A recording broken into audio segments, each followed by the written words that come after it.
بسم اللہ الرحمن الرحیم۔ تو آج کی اس ویڈیو میں ہم 3 موضوع پہ بات کریں گے۔ نمبر 1، سانحہ بابڑہ ہے کیا؟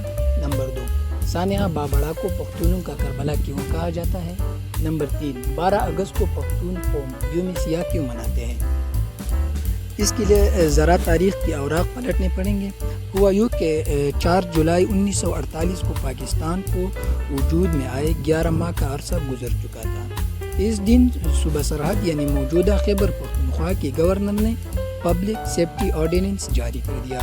اس آرڈیننس کے ذریعے حکومت کو اختیار دیا گیا کہ وہ بغیر کسی وجہ کے کسی بھی شخص کو غیر معینہ مدت کے لیے حراست میں لے سکتے ہیں اور اس کی جائیداد کو ضبط کر سکتے ہیں۔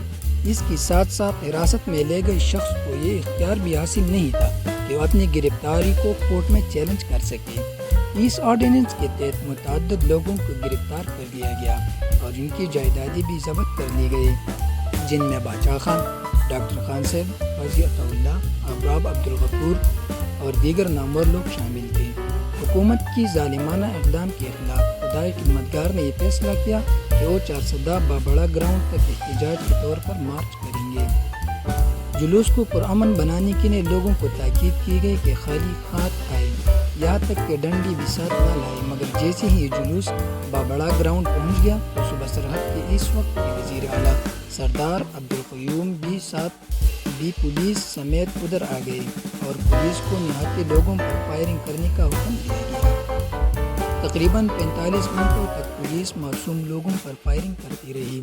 اس بیچ عورتیں ہاتھوں میں قرآن پاک لے کر آئی اور فورسز کو منتیں کرنے لگی کہ ان بے گناہ خدائے خدمتگاروں کو مت مارو، لیکن فورسز پر کوئی اثر نہ ہوا اور وہ گولیوں پر گولیاں برساتے رہے، جس میں بوڑھے، بچے، عورتیں اور قرآن شریف بھی شہید ہو گئے۔ اس واقعے میں ایک چیز بالکل انوکھی تھی۔ ایک طرف ریاست نے پرامن احتجاج کرنے والوں پر گولیاں برسائی تو دوسری طرف ان گولیوں پر خرچ ہونے والے رقم بھی انہی لوگوں سے وصول کی گئی۔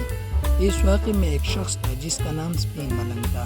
سپین ملنگ بابڑہ کا وہ شہید ہے جس کو سینے میں 72 گولی مار دی گئی، لیکن لال پرچم کو زمین پر نہیں گرنے دیا۔